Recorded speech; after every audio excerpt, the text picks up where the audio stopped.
everyone. I'm Elena Armijo, and I'm the founder of the C-Suite Collective. This is a company I created for executive leadership coaching and wellness that supports C-suite executives, entrepreneurs, and founders. Now, more than ever, businesses are running faster and with fewer resources. Burnout, overwhelm, disconnection, and disillusionment are the new norm for teams struggling with an old paradigm. At the C-Suite Collective, I believe deeply that providing massive support for your teams through executive coaching and holistic practices will create an inclusive culture, higher levels of performance, sustainable change, and the organizational impact you desire. You can find us at the c-suitecollective.com. How do I build belonging in myself? We'll look at that in our coaching tip for the week. And today in our interview segment, we have Melanie Paez, who is a professional certified coach and the founder of Chief Executive Angel. She's also the director of coaching at the C-Suite Collective. I really love this woman, and she is my right-hand person in building the C-Suite Collective. So I hope you enjoy the episode today and what we talked about. And please remember, something powerful resides within you. I'm here to support you in seeing it and creating it. How do I build belonging in myself? So a lot of the conversations I've been in the world recently have been with clients around belonging. And how do we create cultures of belonging? How do we belong to ourselves? And what's the process that's going to start some of that work that maybe we've been avoiding for a long time? A lot of the conversation that we're having today with Melanie centers around some of our blind spots. And I want to give you some places to start that might be some tactical areas to just build some awareness before you even enter this conversation. So the first thing that I offer is journal about your wants, needs, and desires. So I don't know about you all, but for me, for a long time, I didn't think I had any needs. And then when I realized I had needs and I just never spoke about them, I didn't know how to get those needs met. And I also didn't know the difference between wants and needs and desires. I had related to a need for a long time as a need for food or clothing or shelter, and everything else was sort of extra or luxury. And what I started to notice is that as a human being, needs might look like a hug every day. And these needs are actually something that I need to thrive and grow and belong in the world. So the very first thing is journal about it. If you don't have a lot of facility with this, you're not going to know where to start. So the best thing to do is just start writing it down. Write down whatever comes to your brain without any judgment, if you can. The second thing is to notice where you're silencing yourself.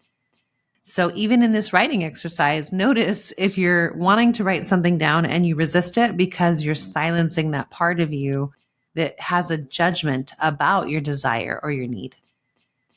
Just simply notice, and notice where you're doing it in conversations, or notice where you're asking yourself to leave behind something that you really want. This is actively creating a distance between you and yourself instead of belonging in yourself, which really, the way that I relate to this is, do I have enough space and energy and love for all of me instead of leaving pieces of me behind? In the therapeutic world, this might look like parts work, where you're looking at the different parts of you that are sitting at the table talking, and which ones don't have a voice or that you're silencing, that you're actively not letting them speak. And the third thing is, in the world, notice what conversations you're not having that you think about all the time. So this could be a question from curiosity or a judgment about the world, or really wanting to understand a different point of view. And simply notice where you're afraid of either not belonging or being singled out or being made wrong that has you not having these conversations and instead sitting on them. And my invitation is to practice having one from bravery and courage, just to see what you learn about yourself. Not for any other reason than what can you learn about belonging and how you're taking care of your voice being out in the world. Oh my gosh, Mel, thank you for being here again today. I know you've been on the podcast before, but every time I get to have a conversation with you, it feels like magic. It really does. And I think that's one of the reasons that I have been so excited to have you be part of TCC and to have you really lead the way of this new paradigm of leadership at TCC as the director of coaching with the C-Suite Collective, but also in your own business, Chief Executive Angel. So welcome back. Thank you so much. I love being here. All right. Well, today we have a really unique conversation. We recently had a retreat for our company, the C-Suite Collective, in May. And anything you want to share from insights around the retreat and what you got? The retreat is it's just a really beautiful space for all of us to come together. First and foremost, that we're really up to big things together, and we remind each other of that when we're together. So I think that the most powerful parts of our work come from being in the same space together, and not just because it's a bunch of powerful people in a room, but because we are so committed to practicing what we preach, that we are taking on the things that we're bringing into companies.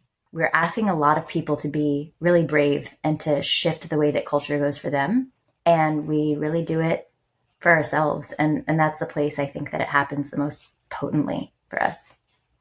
Yeah, I was really struck by it. This retreat, this is only our second retreat because we're a pretty new company. And the difference between this retreat and the last retreat, foundationally, of how we've grown.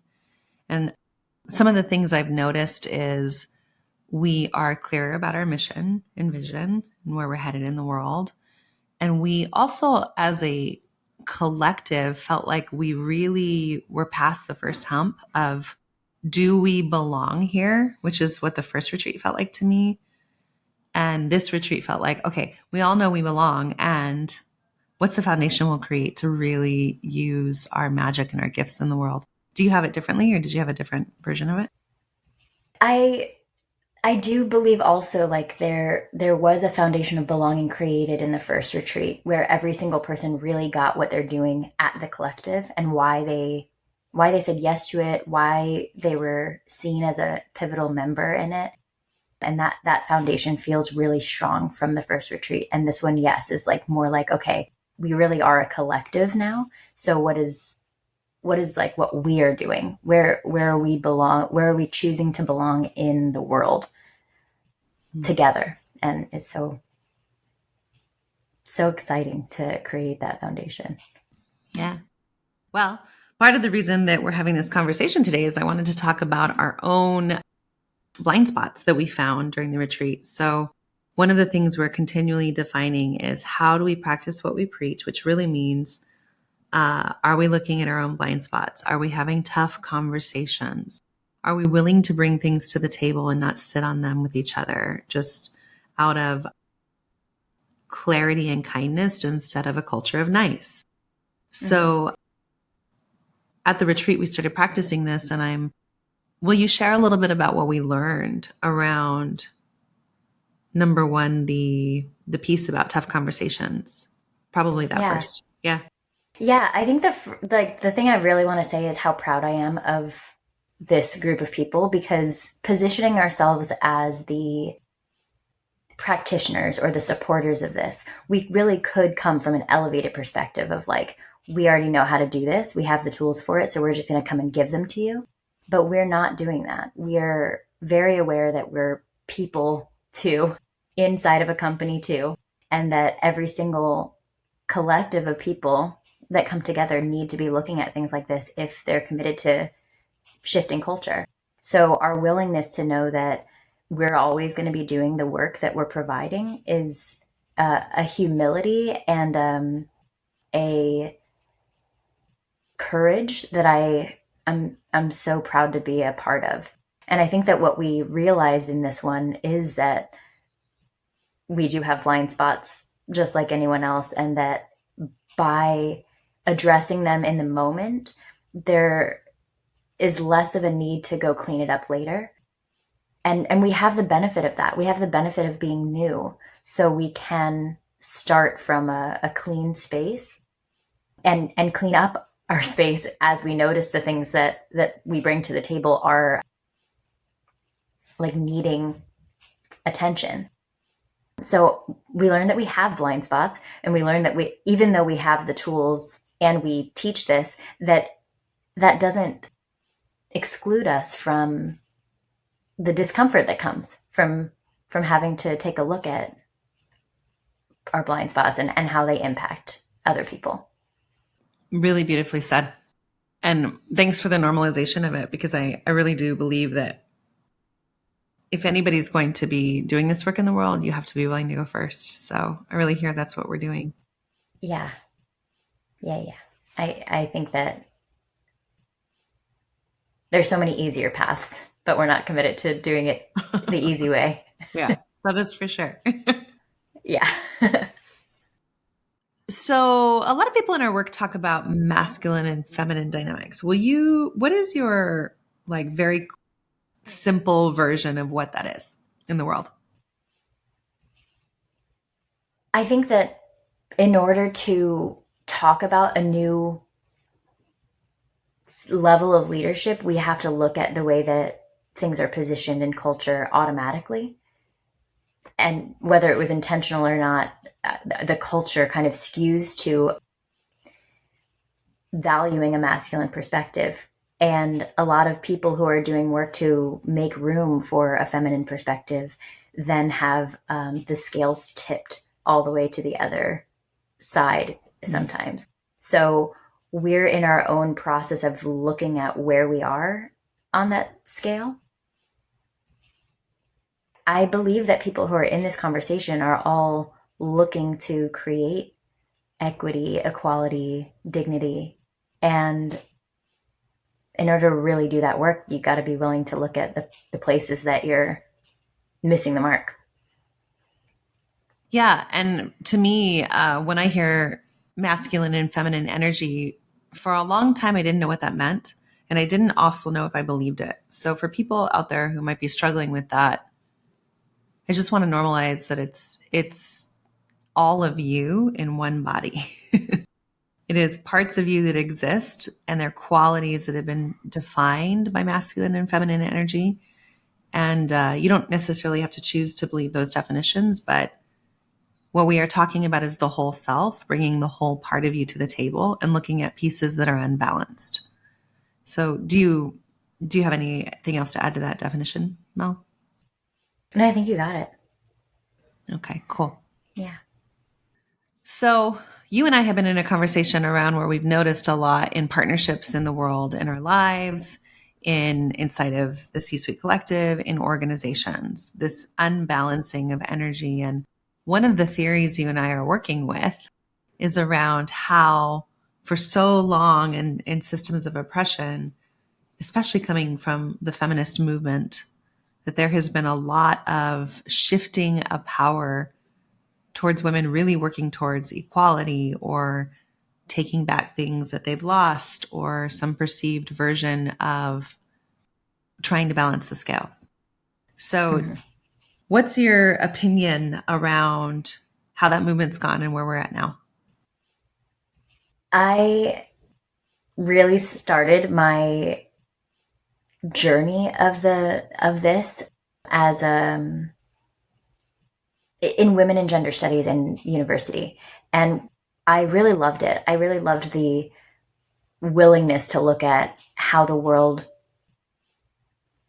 can move toward more inclusion by uh, taking on some of these feminist ideals.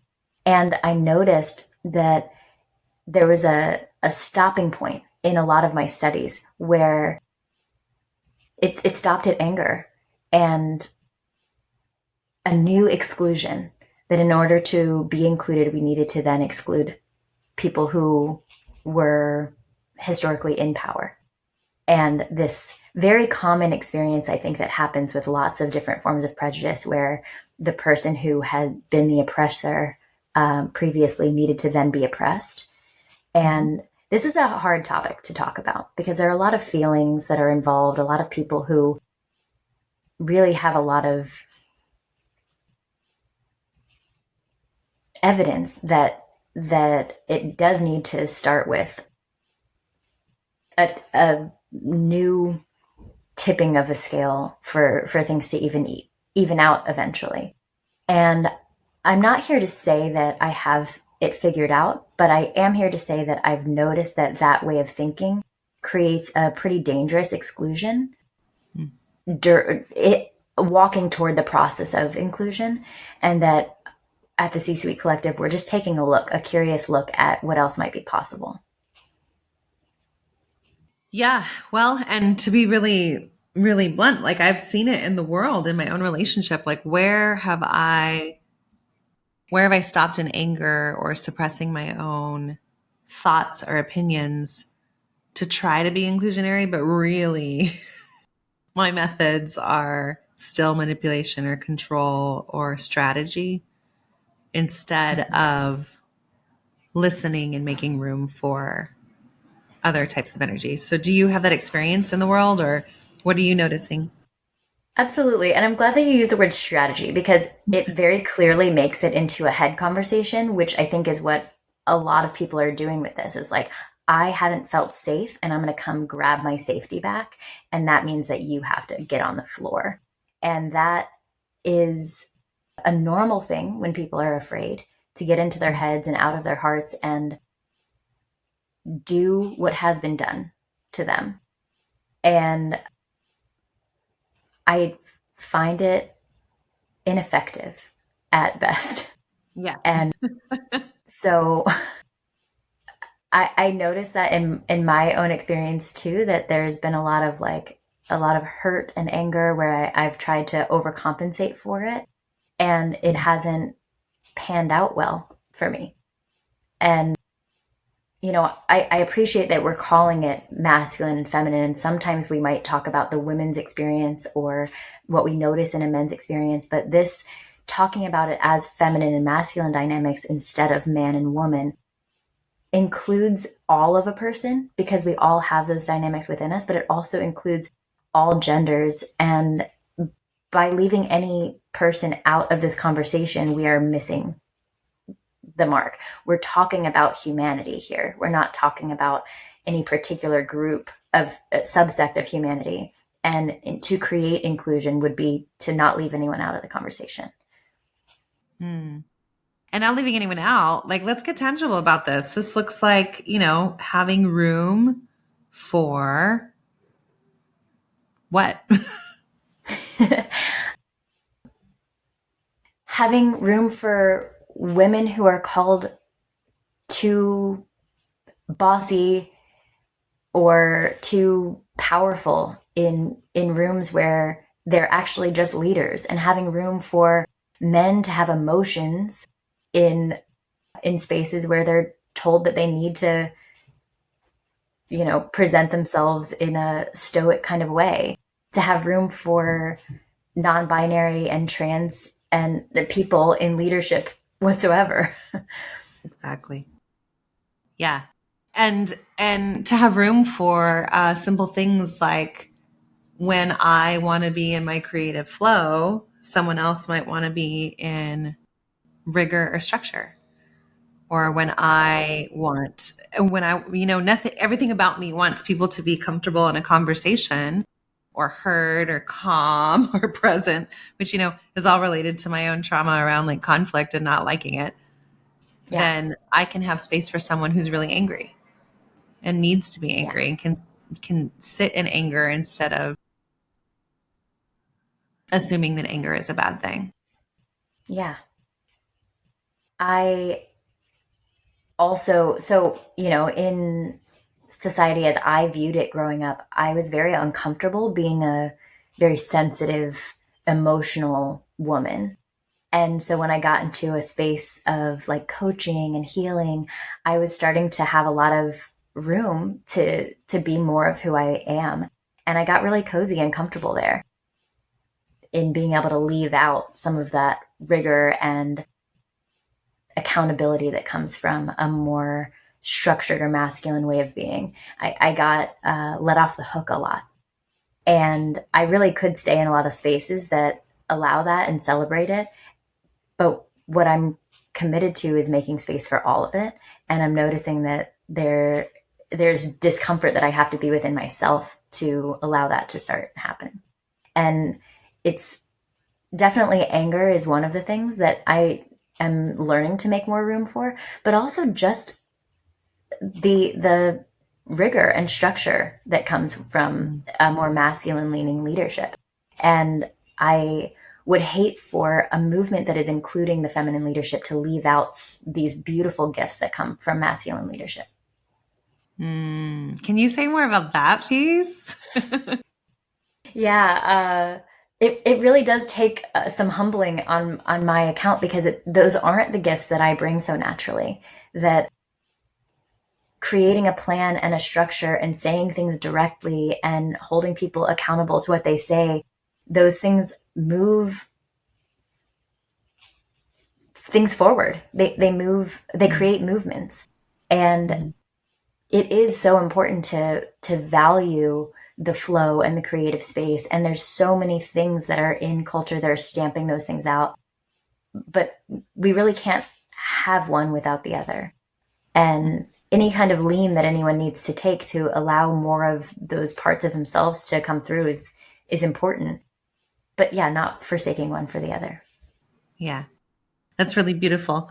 Because I imagine there's, I can just hear in my head like all the people in the world when I talk about this topic who go, yeah, but what if they come back and they oppress again? Or what if their anger spills out and it's not safe? And Mhm. what would you say to those people who are in trusted relationships that they want to be in and that they want to grow their partnership in around being, I'm not even going to say equal, but being in a sense of belonging, in a place of belonging.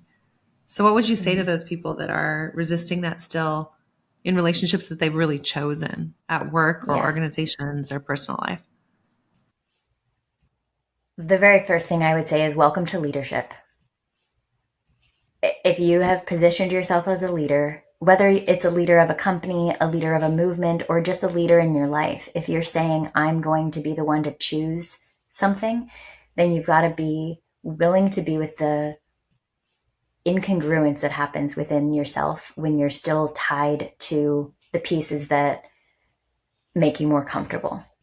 I personally feel that in what I've just shared about it would be so much easier for me to just be in a room full of people who think that a feminine style of leadership is elite and the only way. And because I have chosen to be in a space where I want more inclusion than that, I've got to be willing to look at the places where I haven't accepted those parts of myself. If we can view it in other people, we have it within us. So there's something for me, so there's work for me around my structure, my accountability, my rigor, my anger that I have not yet been willing to be with fully if it's something that I can't be with in someone else. So I would say, first of all, like, thank you for the courage in choosing to be this kind of leader. And second, it's going to be a lot of internal work, a lot of willingness to look at, like, what am I not willing to be within myself that's causing me to say that someone else is wrong in the way that they're being. I love that. Super clear. And I want to talk a little bit about the costs because I hear a lot of people talking about inclusion and belonging in the world and saying they want this and putting in again strategies and Mm-hmm. trainings and conversations, which is not a bad thing. I think that's all part of the work. And sometimes I think we're not aware of the costs of what's happening in real time. And, I'd love to hear what you think some of those costs are. But for me, I look around and I see power dynamics everywhere and I see even in my group of friends, right? I'm thinking about my close group of girlfriends and our relationships and there's such a level of disempowerment on both sides and Mm-hmm. what that looks like on the you know on my side of the street or some of my girlfriend's side of the street might be suppressed anger. That might be Yeah. one, or righteousness because that's what we feel like is the only thing that might cut through. And I notice on the other side I see a lot of resignation, like Yeah. resignation and defeat from a lot of the partners, you know Yeah. but what do you see out there? The cost of not leaning into inclusion would be those things like, And ultimately, it's disconnection. There are so many relationships that we cannot have, that we can't benefit from, learn from, and grow with if we stay in our righteous view of what's right or wrong. And the cost of leaning into it is having to let go of that righteousness. Righteousness is a really great shield. It really helps us be like so safe in being right. We can find our group of people who agree with us. We have, these are the virtuous people, these are the bad people. And we can see it in so many things, in so many different scenarios. And it gets cozy in there. But we then really negate our own power, Mm. particularly for feminine leadership, to say, these people did these things to us. We position ourselves then as victims. And whether those things feel true or not is a different conversation. There's plenty of healing to be done for the feminine. And Mhm. to say that we don't have power, or to say that it has been taken from us, keeps it away from us. It's like we're always keeping it one step out of our full embodiment and our experience of it. And it positions us as a victim, those of us who are identifying in that way, and positions, Mhm. in order to be a victim, there has to be a perpetrator. And Mhm. to position someone else as a perpetrator really excludes them from the conversation. It ties someone's hands to say, you did this to us. Because, like, okay, I can't, what do I even say now if Yeah. I'm the bad guy here? So, and what we're really doing is creating a part of ourselves as the bad guy and a part of ourselves as the good guy, and creating this like intense disconnection within our own being, and always fighting ourselves then and suppressing parts of ourselves. I think that's like maybe what you're speaking to when you're saying like there's suppressed anger. Because if Yeah. we say that other people are like this and that's bad, then we definitely can't allow that those parts of us within ourselves. Yeah. Yeah. 100%. And that goes right back to what we are really starting to play with as our model at the C-Suite Collective is we have 3 steps that we're talking about: getting real, belonging to self, and a culture of belonging. And what I hear in that middle, like we're really talking about the middle one today, which Mm-hmm. is how do you love all parts of yourself and welcome all parts of yourself and be with all parts of yourself, the perpetrator and the victim inside yourself. Yeah, absolutely. And it's a tough level of leadership. We're talking about it pretty calmly and casually here, but it's not for the faint of heart to be willing to say these things that I don't like in the world are within me, and going in and being willing to understand it, love it, transform it from a place of compassion and power, not from making it wrong or wanting to get rid of it. It's super nuanced. Yeah, and scary, right? I remember the first time my shout out to Marita Bowles who who is the one that told me this first, and I heard it when she said, all people are love and all people are also, you know, use the word you want, whether it's bad or evil or not nice, whatever word you Yeah. want to put in there. But we are all of those things. And I remember thinking, that's not true.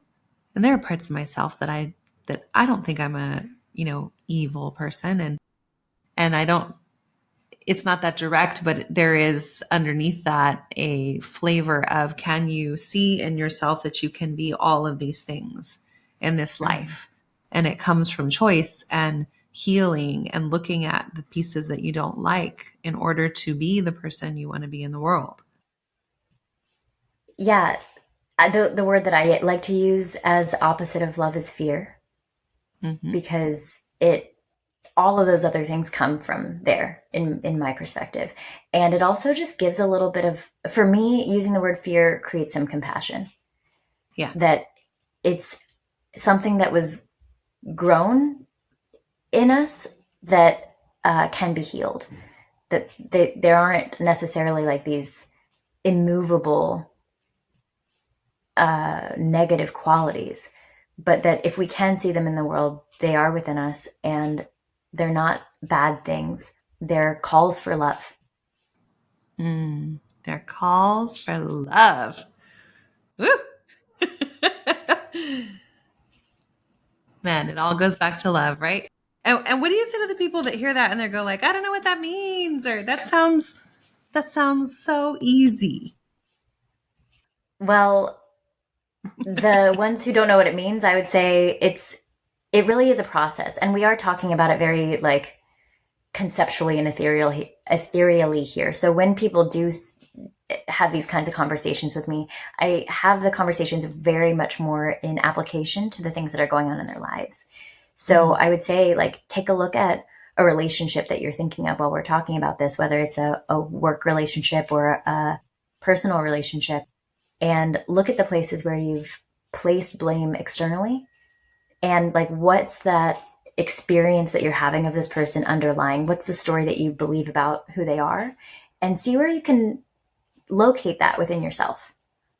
And if it's hard to locate it Mm-hmm. in yourself, take some time, sit with it for a little while, and then start looking at the historical unwillingness to be with that, and start taking a look at whether you can generate some more willingness, even if it's just journaling about it or thinking about it or getting curious enough to say, where is this actually within me?